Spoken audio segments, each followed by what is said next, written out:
drawing iti balay, makita da nga sigod no, kasanon to iti kadakkel na, kasanon to iti itsura na. Iso nga, the word na perspective, it's the art of drawing solid objects on a two-dimensional surface so as to give the right impression of their height, ijay width, kanda ijay depth, kanda ijay position in relation to each other when viewed from a particular point. So no, kas pangaligan, no, kita dahil nga balay, katagtakderak dito makita nga sigod dahil position, right? Ore da kayo agtakder kayo dahil kitaan nyo dahil nga balay, makitam dahil position, makitam dahil view iti balay.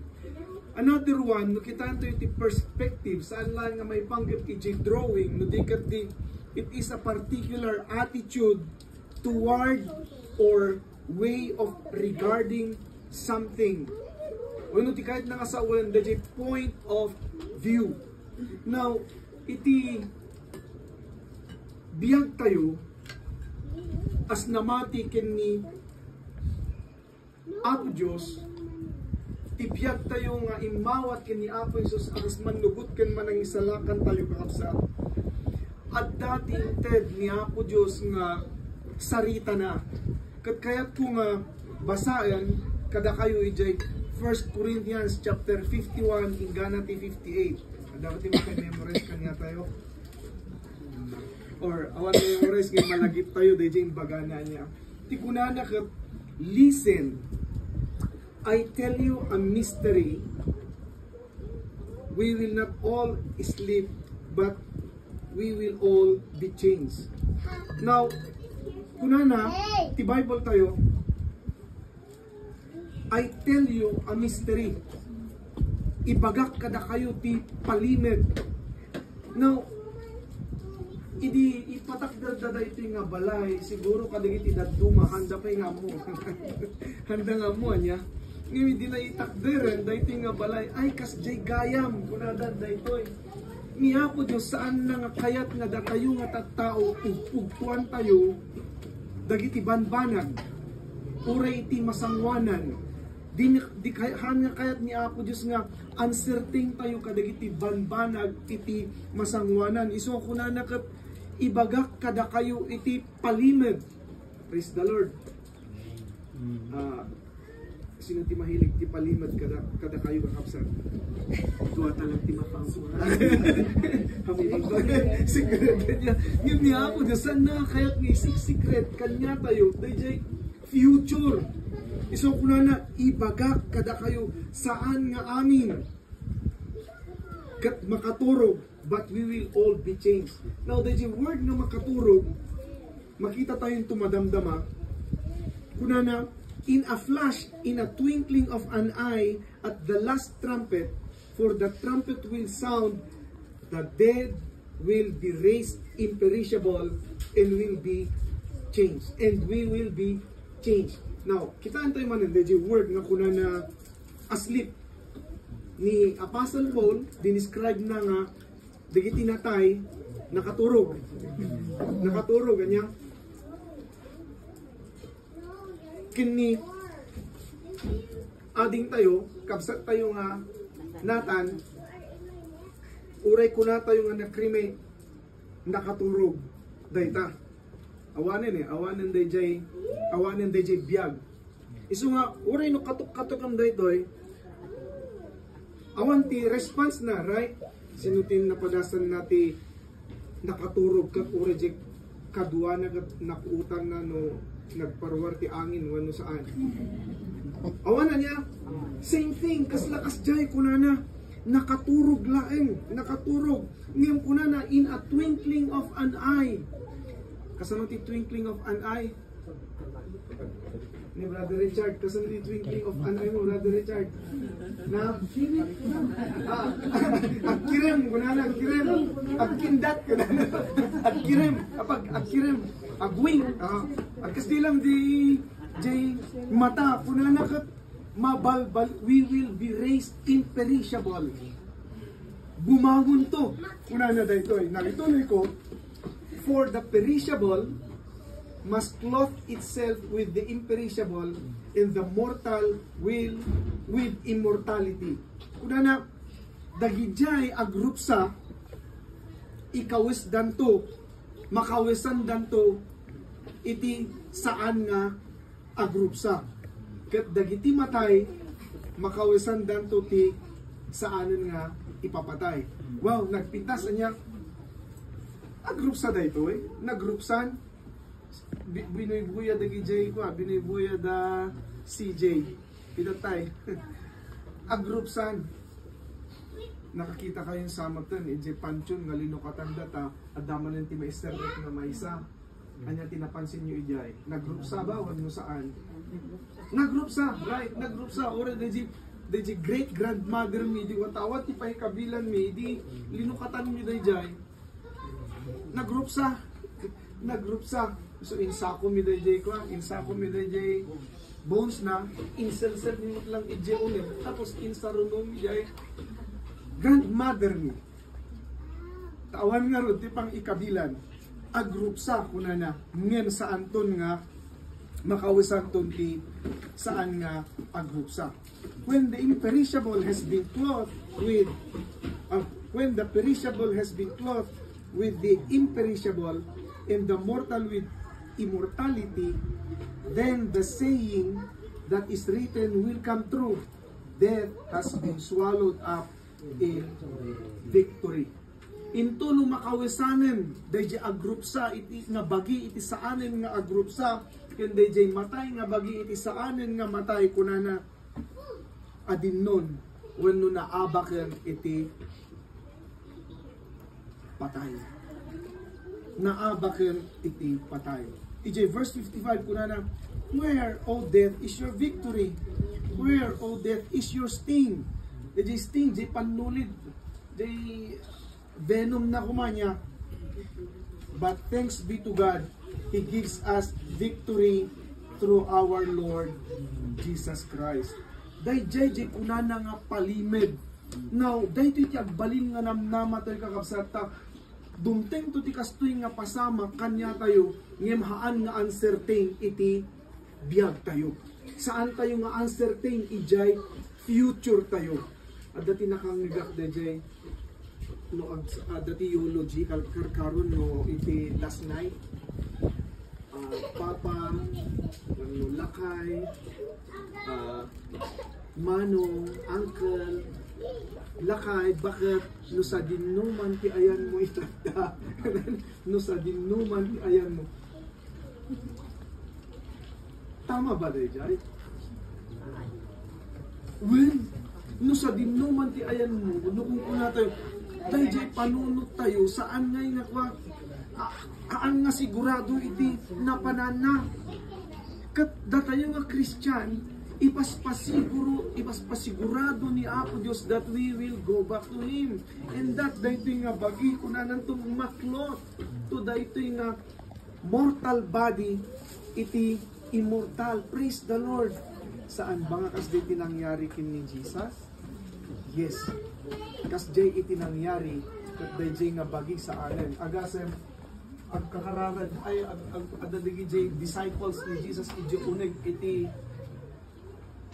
upper room madamdam at dati simrek sino jay simrek di mat naglukat da jay ruangan yung tikunana simrek latan iti ruangan haanin nga daydi nga bagi no di ket di glorified body. Uy, ada mamaw. Haan, siya.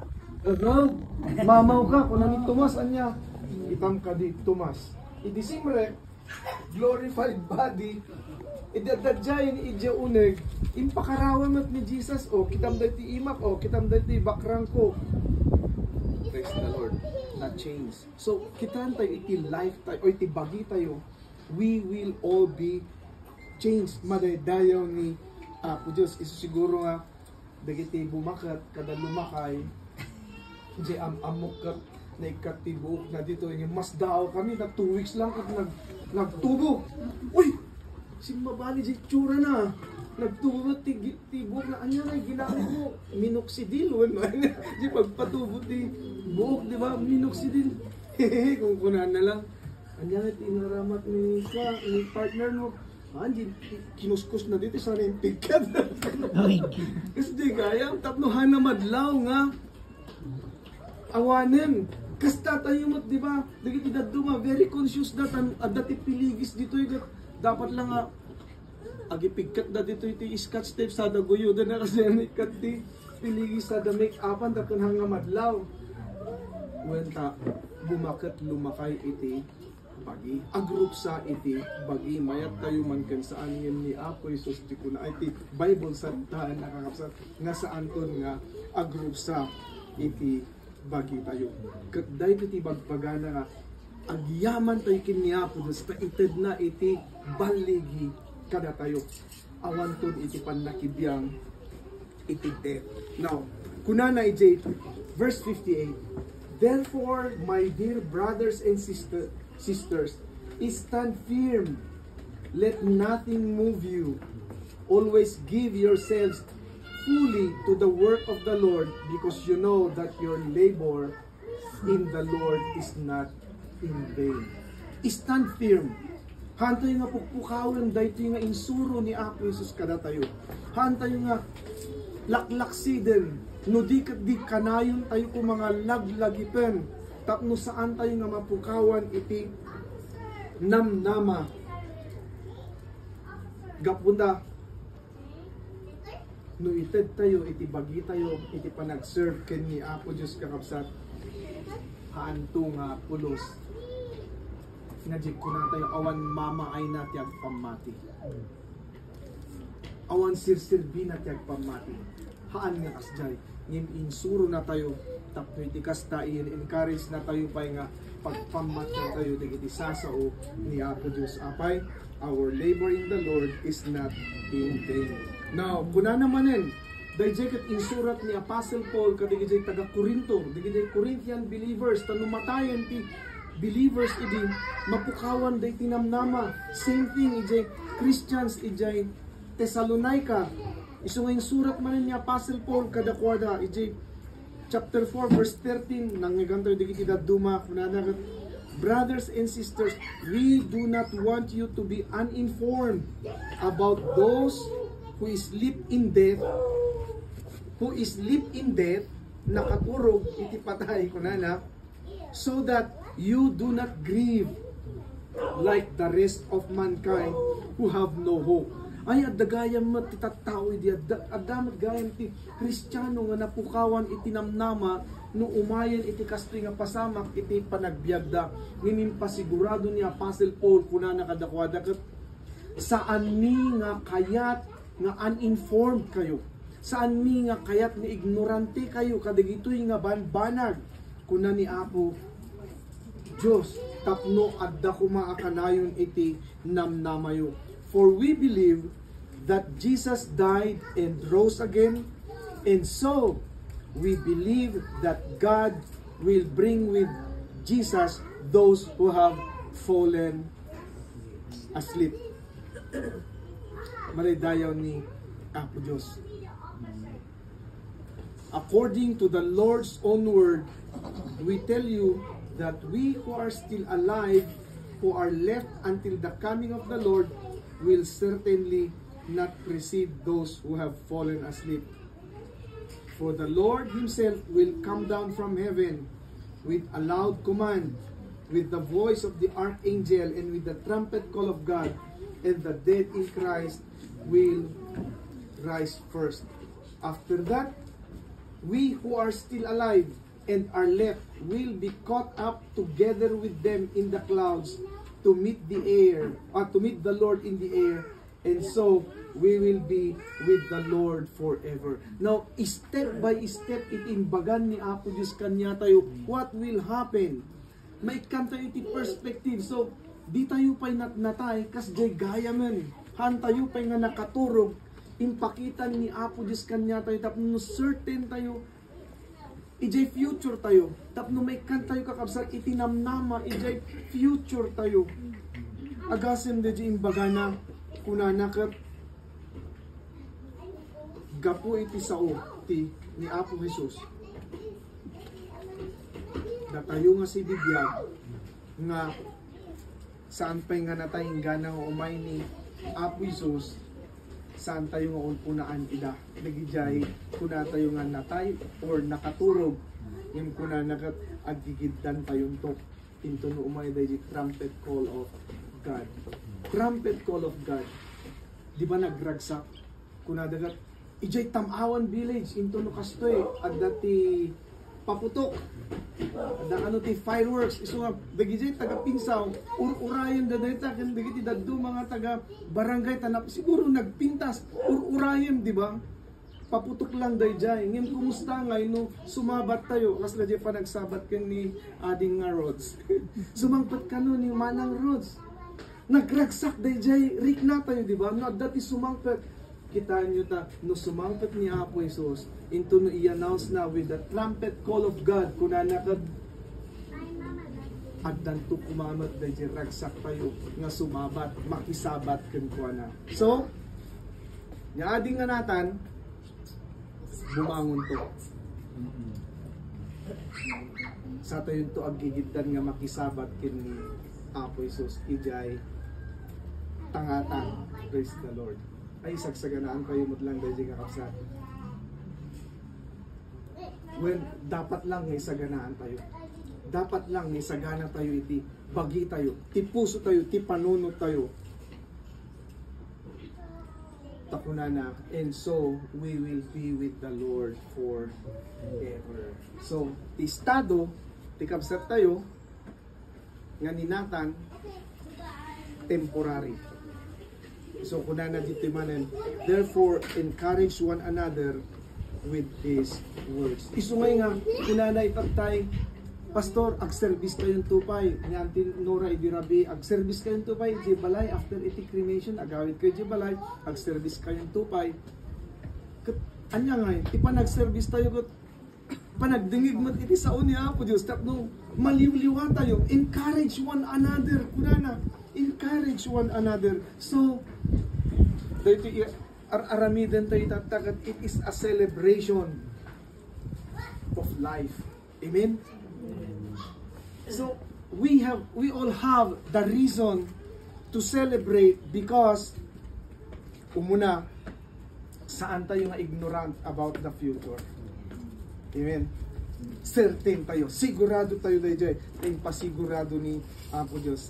God has already unveiled the mystery para kanya tayo, the perspective of our future. Amen. We all have the reason to celebrate because what happened to Nathan is just a temporary one. The imperishable body will be clothed with imperishable.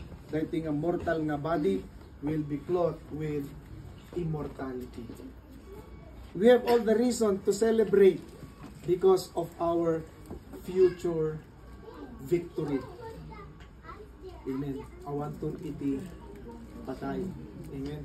Siguro kung panpanunutek DJ nakita DJ picture mi di nag-Bible school lang mga years ago. Ini kasla islim pa ilaeng ti itsura na at dati comparison nila tahanan nga islim nga madaydayon ni Apo Diyos makita nga siguro panunod di wild nga imagination ko ito na isubli ni Apo Diyos siguro dayjay bagik nga hindi ka anak ubingan sweet 16 kuna da anya ti kay kahit yung sweet 16 ano sweet 26 sweet 16 anya sweet 16. Well, in sagana ni Apo Diyos kanya tayo iti future victory tayo sumasaan tayo ito nga madanagan para kadigiti sumasaro nga aldaw iti panagbiag tayo. We have all the reason to celebrate because we believers are just asleep according to the word of God. Makaturog tayo lang. Ngayon, urayan tayo dahil call ni Apo Diyos kanya tayo. Di tayo pa'y matay. Agigiddan tayo ito. Mangid tayo ito dyan timat ni Apo Diyos. Kumusta nga'y? Digijay nakaturog. Agreeing kayon!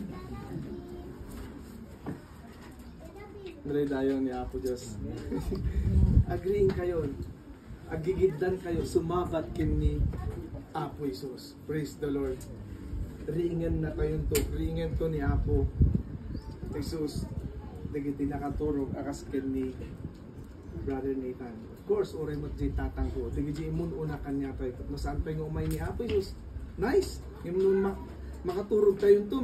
Okay lang ta. Tagigiddan tayo mag-awan the first trip. Awan the last trip. Ano din, may isa lang nga trip ngamin eh. Only trip. Hindi pa nang i-transfer ni Apo Diyos kanya tayo. Iti John chapter 14, 1, 2, and 3 kunana. Do not let your hearts be troubled. Believe in God. Believe also in me. My Father's house has many rooms. If that were not so, would I have told you that I am going there to prepare a place for you. And if I go and prepare a place for you, I will come back and take you to be with me, that you also may be where I am. Wow, praise the Lord. Sugayam nga, ma-encourage tayo ta. Punta tayong mutla ang gayam. Kung na siguro ni Kabsat nga ni Tanno, siririing laeng. Dahil ta, titid yung kwarto. Apay umunayak dita. Kung ana siguro anya. Nagbasit mat kuna na siguro niya yung gaputawan mo ton iti maaramidan na iso kasi ngim temporary. Amen. Temporary. Anta nga nagpintas di imo na nga nagiddaak. Kuna na siguro niya. That is temporary. Temporary dwelling. O malay dayon ni Apo Diyos ngim kuna niya ko at dating sagana ni Apo Diyos nga room para kanya tayo. Siguro sino timayat ije room 1. Room 2. Ado nga room.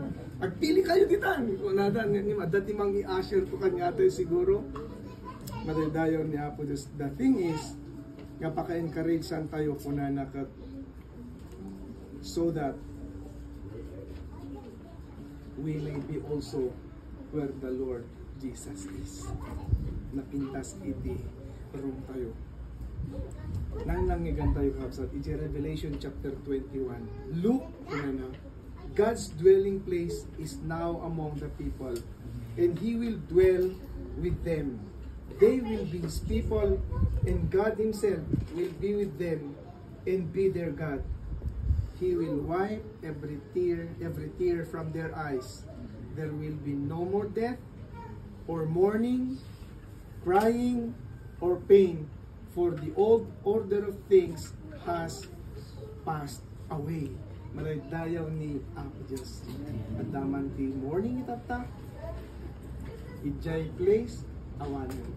At dati ko natay nga patay itata, ijay place ngayon sagana na, awanen, awanton. At dati sang sangit, gapu iti sakit tinakam, ijay awanton. Iganas na isupay ti mangpunas kadigijay tears na dagtupay awan siguro. Awan tumatan iti pain. Malay tayo ni Apo Diyos na kunana. Medyo old order iti panagbiag ti tao nakalipasan. So everything will be new in the kingdom of our God. So we all have the reason to celebrate because we have a special place prepared by God for all of us believers of our Savior Jesus Christ. Be encouraged with these words. Family Abuan, be encouraged.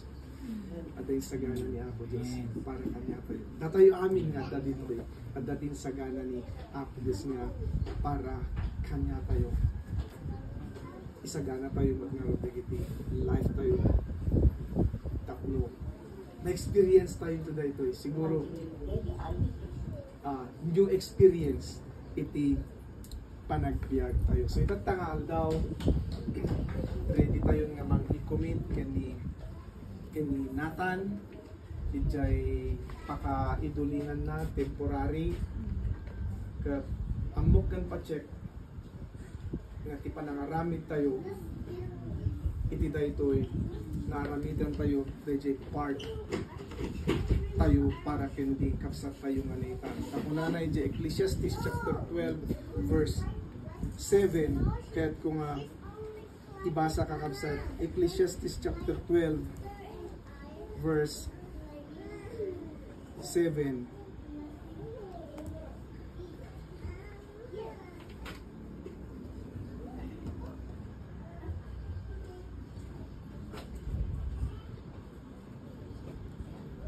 In the dust returns to the ground it came from, and the spirit returns to God who gave it. So aramidan tayo ngayon. Ipatungpal tayo. Ikunan niya ako Diyos nga dahiting dust actually kay ground nga nagkapit. Dapat kantang In the Sweet by and by, may memorize tayo ba? Ada din siya pagkanta. Kantahin tayo man din siya In the Sweet by and by.